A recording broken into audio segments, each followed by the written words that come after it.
mon nom à moi, c'est Hugo Saint-Louis. J'enseigne au Cégep de Saint-Hyacinthe depuis plusieurs années. Ma présentation va porter sur l'enseignement de l'intelligence artificielle dans les techniques informatiques ou au secondaire. Donc, j'ai tout le temps fait depuis 2010 environ des petits ateliers où j'ai intégré dans mes cours. De formation, je suis un professeur d'informatique d'intelligence artificielle spécialisé là-dedans. Et ça ne fait pas vraiment partie du programme. Donc, j'ai tout le temps amené comme élément didactique ou pédagogique directement dans mes cours. Donc, ce que je vais vous faire, une petite introduction, je vais vous présenter les activités que j'ai réalisées. Donc, c'est vraiment un catalogue de problèmes. Ben, j'ai fait une activité, voici ce qui a bien été, voici ce qui n'a pas bien été pour chacun. Donc, j'en ai un ensemble que j'ai fait avec dans des cours de technique d'informatique au Cégep de Saint-Hyacinthe. Et j'en ai aussi quelques-unes que j'ai faites avec des étudiants du secondaire. Et avoir une conclusion et des recommandations par rapport à ces activités-là. Donc, cette communication présenterait une initiative réalisée entre l'automne 2010 et l'hiver 2022 qui visait le développement des compétences et des connaissances et des compétences au niveau secondaire et collégien en matière d'IA. Donc, la première activité que j'ai faite quand je suis arrivé au Cégep de Saint-Hyacinthe, c'est que j'ai fait aux étudiants de technique d'informatique le classique, le jeu de tic-tac-toe, où est-ce que, bon, on peut jouer, on connaît le jeu, c'est super facile à implémenter pour jouer un contre l'autre, mais si on arrive pour introduire des éléments d'intelligence artificielle, c'est-à-dire contre qui on va jouer contre l'ordinateur, là, ça peut venir assez compliqué là-dedans.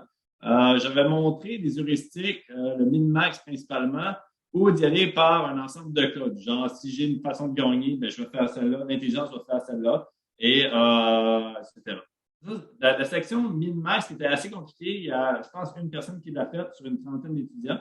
Les autres sont plus allés par cas. Cette activité-là a vraiment bien fonctionné. Puis pour ajouter un petit peu plus de piquant, ce que j'ai fait, c'est qu'après l'activité, une fois que tout le monde avait fini son travail, il y avait, je pense, 10% sur ce travail-là. Et il y avait un concours, c'est-à-dire que mon intelligence artificielle se battait contre ton intelligence artificielle. Donc, on faisait, mettons, les 5 meilleures parties. Puis, si je gagnais, ben, je l'éliminais, puis je passais en finale. Puis là, bon, quand on arrivait à la finale, ben, la personne avait nécessairement 100%. Et ça a été vraiment un succès. Les étudiants m'en ont parlé pendant plusieurs années. Ça, c'était vraiment bien. Donc, la motivation était là autant au niveau des points. Il y avait une façon difficile d'y aller, où est-ce qu'on avait des bons résultats. Puis, il y a une façon plus facile qui aidait tous les types d'étudiants. Donc, ça, c'était vraiment bien. Une autre activité que j'ai faite, c'est avec des petits robots. Donc, ça, c'était, dans le fond, j'ai des robots comme ça, là, qu'on peut programmer, qu'on peut envoyer une série d'instructions et lire à tous les capteurs qu'il y a dessus. Donc, il y a des capteurs de distance, capteurs de couleur pour lire, mettons, un ruban adhésif comme un parterre. Et les étudiants devaient faire des défis. Donc, j'avais fait 3 défis. Ce que les gens utilisaient principalement, c'est que le robot était dans une section. Et on avait, par exemple, du ruban adhésif bleu d'un bord, du ruban adhésif rouge d'un bord, et on devait arriver jusqu'au ruban adhésif. Il devait automatiquement corriger sa trajectoire pour arriver à la fin. Donc ça marche quand même assez bien pour les gens qui sont plus visuels. Parce qu'il y a beaucoup d'étudiants qui m'ont dit, en informatique, on ne voit pas qu'est-ce qui se passe, donc c'est un peu plate. Donc, il y a des gens qui aiment ça avoir du concret, d'avoir que ça bouge. Pour ces gens-là, ça avait très bien été. Mais il y a beaucoup de gens qui ont eu plus de difficultés à faire ce genre d'activité-là de par la nature de la robotique, où est-ce que ça ne marche pas tout le temps exactement comme on pense. Donc, ça, c'était moyen comme activité, je dirais. Plus d'activités que j'ai faites, ça, c'était avec des étudiants de technique d'informatique en 3e session.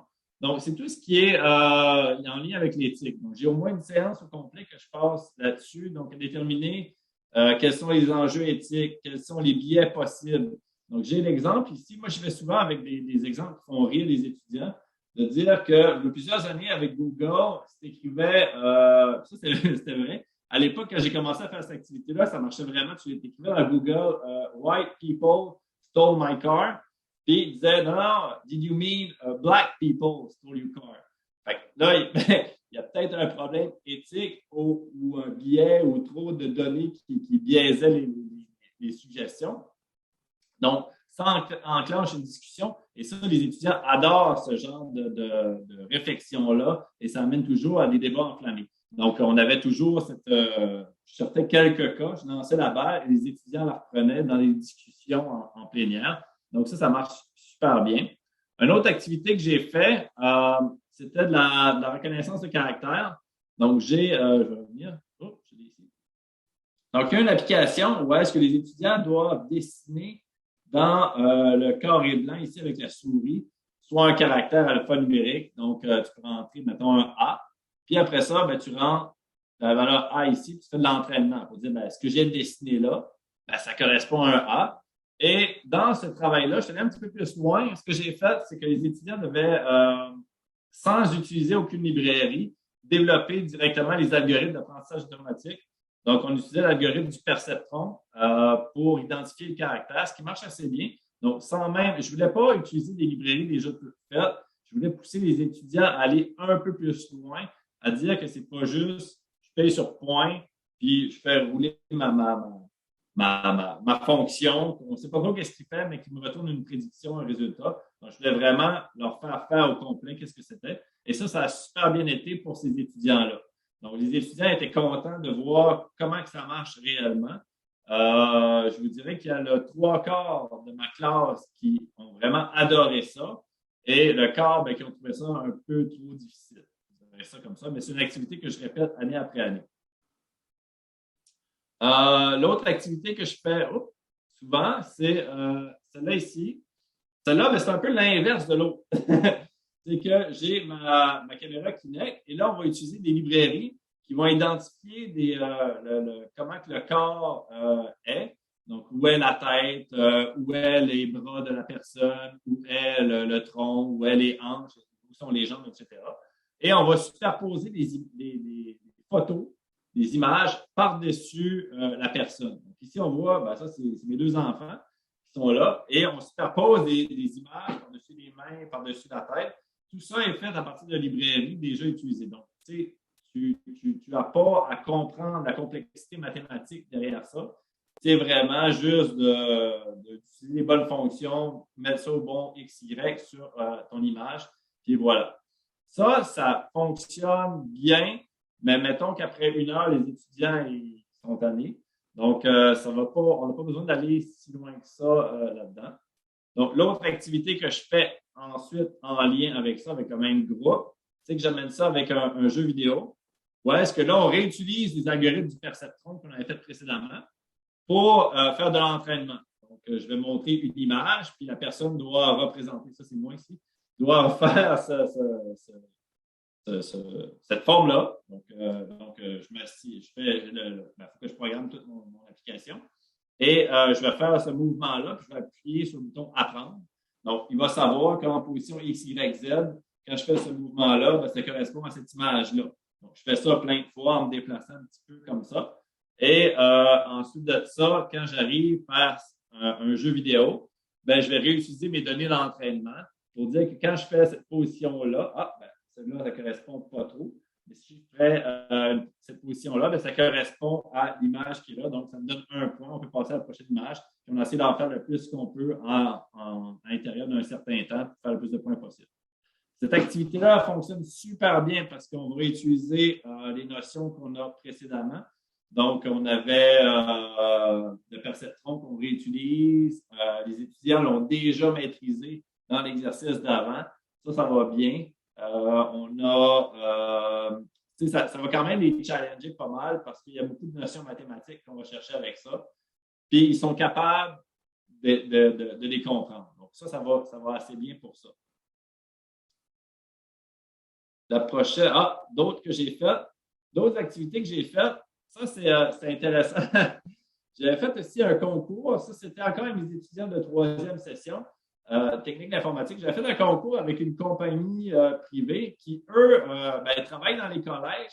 Ce qu'ils font, c'est, dans le fond, dans les collèges, mettons que je me suis inscrit en 1975, je devais fournir mon relevé de notes papier avec ma carte d'assurance maladie ou tous mes documents officiels papier. Puis eux, ils en faisaient des photocopies. Puis là, éventuellement, ben, ce qu'on devait faire, c'est que ben, ça prenait beaucoup de place pour les garder toujours. Et il y a une compagnie qui a dit, ben, qui a proposé à tout l'ensemble des collèges, dit, ben, nous, on va les numériser, puis on va les classer automatiquement. Donc, l'application pour les classer, ben, en fait, c'est nous qui l'ont développé à travers un concours. Donc, la compagnie a dit, ben, nous, on va donner 200 plus une entrevue pour embaucher la personne qui réussit à nous faire ce produit-là. Donc, on a fait ça. Donc, les étudiants ont gagné 200 et ont eu un emploi après. Ça a été quand même pas très bien, je dirais, parce que non seulement, oui, il y avait une motivation, c'était bien, c'était vraiment complexe comme problème, mais c'était un trop complexe pour des étudiants normaux, ben normaux, des étudiants et au niveau collégial. Et en plus, ben, il y a juste les deux meilleurs de la classe qui ont participé parce que les autres se sont dit, ben, ça ne vaut pas la peine de participer parce que de toute façon, je ne vais pas gagner. Donc, ça, c'était sous la forme de concours d'intelligence artificielle. C'est peut-être pas une bonne méthode d'introduire ça à l'école. Un autre, puis, fait que là, ça, on a fait ça une année. Je me suis dit, j'ai pas appris mes erreurs, je vais le faire l'année d'après. Fait que là, encore une fois, donc là, ce que j'ai fait, c'est que je me suis dit, ben, on peut, pour simplifier, utiliser des librairies déjà existantes pour faire la reconnaissance des documents et la classification. Cette année-là, ben là, il y avait le COVID qui était là. Il y avait le défi qui, je pense que les gens n'ont pas trouvé très intéressant. Donc, il n'y a personne qui a participé. Donc, ça n'a pas très bien été comme activité. Okay. Donc, aussi, j'ai essayé d'introduire des conférences dans le cadre de mes cours. Donc, j'ai tout le temps des amis qui sont en intelligence artificielle, qui viennent, qui travaillent là-dedans, qui sont dans le domaine, qui ont des compagnies et que j'ai invité dans le cadre d'un cours pour présenter pendant 1 heure quelque chose. Et ça ne marche pas très bien non plus parce que les gens qui viennent présenter ne sont pas exactement où les étudiants sont rendus dans leur parcours. Donc, ils viennent faire une présentation suffisamment trop générale et pas suffisamment difficile. Donc, ça n'a pas très bien été dans ce cas-là. Les étudiants ont dit, ah, ben, on connaissait déjà tout ça ou c'est trop compliqué, j'ai rien compris. Donc, c'était très difficile d'avoir le sweet spot, je dirais. L'année passée aussi, ce que j'avais fait, il y avait une conférence, un colloque en IA de l'ACFAS où est-ce que j'ai réussi à avoir le financement pour inviter toute ma classe, donc 30 étudiants dans un colloque comme aujourd'hui. Je vous dirais qu'il a rendu à midi, il y avait peut-être la moitié de la classe qui restait, mais la moitié qui restait était vraiment intéressée, puis on trouvait ça vraiment le fun parce que les colloques étaient suffisamment diversifiés pour en savoir un peu sur tout. Donc, ça, il avait vraiment trouvé ça le fun, même s'il n'y avait pas de points rattachés ou de bonbons à tout ça. Ils ont vraiment beaucoup participé, puis ça, c'était vraiment le fun. Donc, ça, c'était pour niveau collégial. Cette année, dans les 2 dernières années, Cégep de Saint-Hyacinthe a eu un financement pour créer un projet qui était un parcours pédagogique en intelligence artificielle pour des étudiants du secondaire. Donc, c'était à partir de secondaire 4 et 5. Les étudiants devaient avoir des éléments d'intelligence artificielle. Et où est-ce qu'on voulait se rendre? En fait, on voulait se rendre à l'activité que j'ai montrée tout à l'heure, où est-ce qu'ils devaient faire un jeu de Kinect là, avec des reconnaissances de forme et tout ça. On a commencé par faire un petit peu de lecture, mettre les gens un petit peu au parfum de qu'est-ce que c'était l'intelligence artificielle. Ça a bien été. Ensuite de ça, on les a amenés à programmer un petit peu en Python. Ça a bien été. Donc, c'était les premières fois qu'ils faisaient de la programmation. Donc, c'était un petit peu douloureux pour eux. Ensuite de ça, je leur ai présenté des éléments de perceptron, donc créer des petits réseaux de neurones rapidement avec directement en programmant. Ça a vraiment pas bien été. Parce que je pense que ces étudiants-là n'avaient pas les connaissances suffisantes en mathématiques, n'avaient pas les connaissances suffisamment en informatique aussi. Donc, ça a vraiment pas bien été. Donc, après 1 heure, je voyais que ça avançait pas, que je n'étais pas capable. Donc, j'ai laissé tomber ça. Et on est allé avec la version comme tout à l'heure, le jeu de danse là, avec la Kinect, en utilisant les librairies. Et pour cette section-là, ça a vraiment bien été. Donc, ça a bien été. Et enfin, après ça, ben, on leur a fait faire des modèles de prédiction pour, entre autres, le salaire éventuel des joueurs de hockey. Donc, sachant que tel joueur de hockey avec telle statistique a réussi à avoir tel salaire quand il renégocie son contrat, ben, sachant qu'il y a un nouveau joueur qui est sur le point de renégocier, quel devrait être son salaire. Donc, ça, c'est avec des jeux de données qui étaient déjà tout bien organisés, tout bien filtrés. Ça a bien été. Les étudiants ont vraiment aimé ça parce qu'il y avait quelque chose de concret lié à tout ça. Donc, déjà, ma conclusion. Donc, comme toute activité pédagogique, la motivation est liée au niveau de difficulté et l'intérêt des étudiants. Donc, c'est souvent, ils vont aimer ça quand il va y avoir un challenge, donc un niveau de difficulté suffisant pour que ça soit difficile, mais atteignable. S'ils se rendent compte que c'est possible, c'est pas possible ou que c'est possible qu'ils échouent, ça va les démotiver beaucoup là-dedans. Donc, il faut vraiment savoir exactement à quel niveau où est-ce qu'ils sont pour présenter une activité.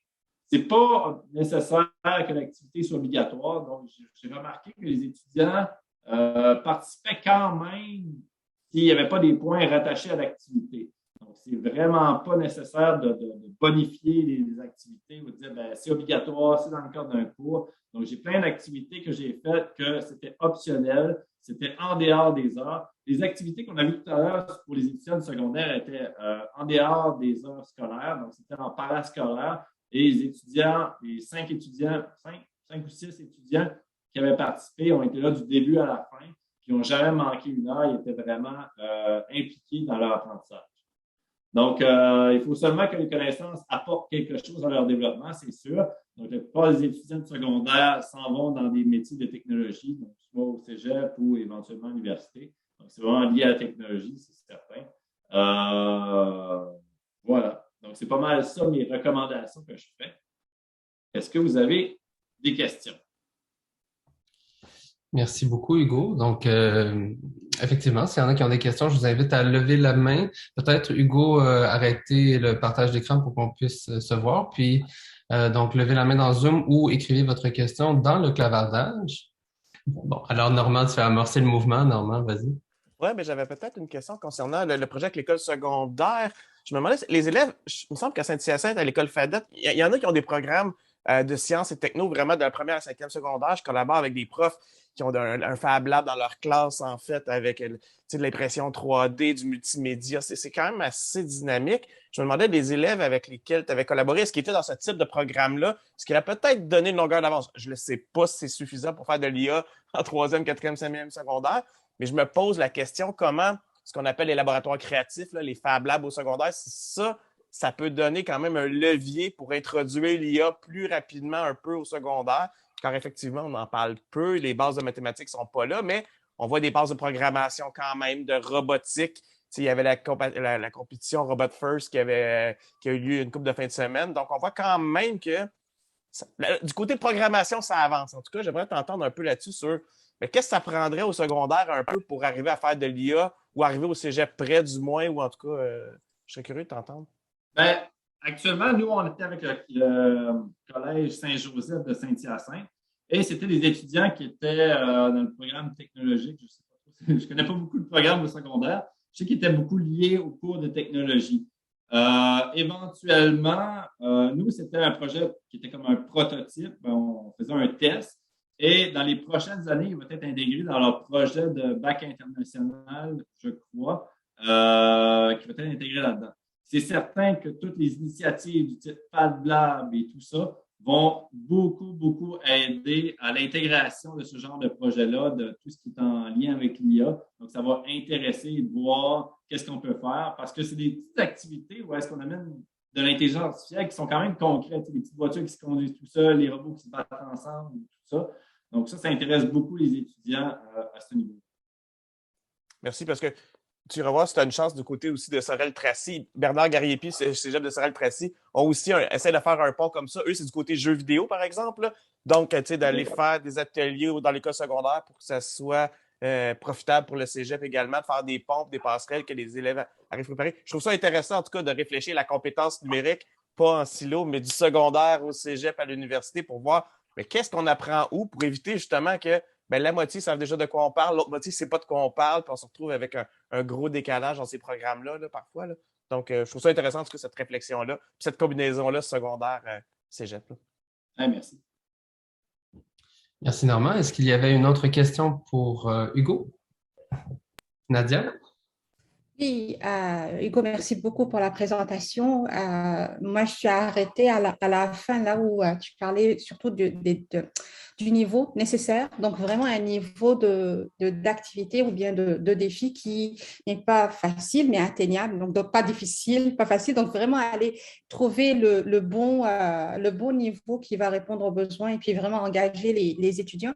Comment tu fais avec tes projets? Et puis ça s'applique à différents projets qu'on travaille. Quand tu as un groupe d'étudiants qui est diversifié, qui ont des différentes compétences, est-ce que tu es en train de personnaliser un peu les différents projets? Est-ce qu'il y a des différentes parties? Comment tu gères, surtout que dans ce défi-là, avec l'intelligence artificielle, les compétences sont en train de se développer. Donc, comment tu gères cette balance-là? Très bonne question. Comme dans l'exemple du tic-tac-toe que j'avais fait, j'avais amené deux approches différentes. Donc, une qui est plus facile. Parce que c'est tout le temps le problème quand on aimerait ça avoir une belle courbe normale de distribution de nos étudiants, mais des fois, on en a plus la courbe chameau, que j'appelle. Ouais, est-ce que tu as des étudiants qui sont plus faibles, puis tu as des étudiants qui sont forts, puis tu essaies d'avoir un cours asymétrique pour donner l'intérêt à tout le monde. Moi, j'essaie souvent de donner deux façons de faire. Donc, une façon plus facile, puis une façon plus performante qui va intéresser les plus forts et qui va être plus le standard, le minimum à atteindre. Donc, c'est sûr que c'est pas facile. C'est vraiment un défi en tant qu'enseignant de répondre à ces doubles critères-là. C'est pas mal du mieux que je fais comme ça.